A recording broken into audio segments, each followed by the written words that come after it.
Kisah Si Pitung, pendekar Betawi dari Rawabelong. Di tanah Betawi pada akhir abad ke-19, hiduplah seorang pemuda bernama Pitung yang lahir di Rawabelong, Jakarta.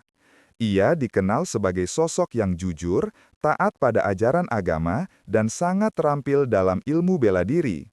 Sejak kecil, Pitung telah belajar silat kepada guru termasyur, Bang Haji Naipin, yang mengajarinya bukan hanya gerakan tanding, tetapi juga nilai keberanian, keadilan, dan hati yang bersih.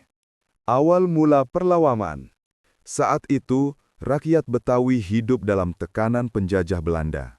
Pajak tinggi, kerja paksa, serta perlakuan tidak adil membuat hidup masyarakat sengsara.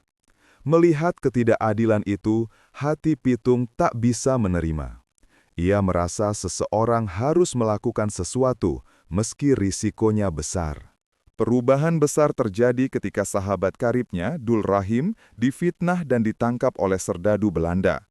Pitung yang tak tega melihat penderitaan sahabatnya, akhirnya memutuskan untuk melawan.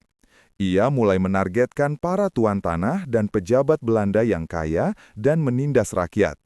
Pendekar yang dicintai rakyat. Meski dicap sebagai penjahat oleh penjajah, bagi rakyat kecil Pitung adalah pahlawan. Ia mengambil harta dari para pejabat lalim dan membagikannya kepada warga yang kelaparan. Nama Pitung pun semakin harum dan keberaniannya menjadi legenda. Banyak warga yang diam-diam mendukung dan melindunginya. Namun, aksinya membuat Belanda geram. Mereka mengerahkan pasukan dan memerintahkan Kapten Schout van Heinsbergen untuk menangkap si pendekar Betawi ini.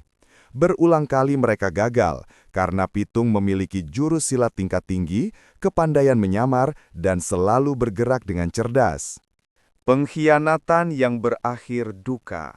Dalam banyak cerita rakyat, Pitung akhirnya tertangkap bukan karena kekalahan, tetapi pengkhianatan.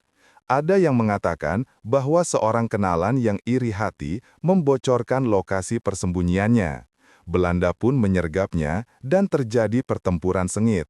Meski berjuang sampai nafas terakhir, Pitung akhirnya gugur.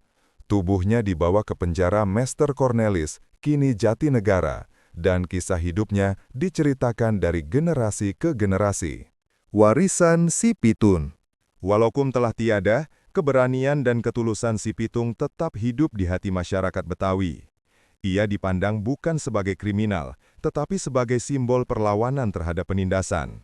Namanya dikenang sebagai sosok pendekar rakyat yang membela kaum kecil dan menolak ketidakadilan dengan seluruh jiwa raganya.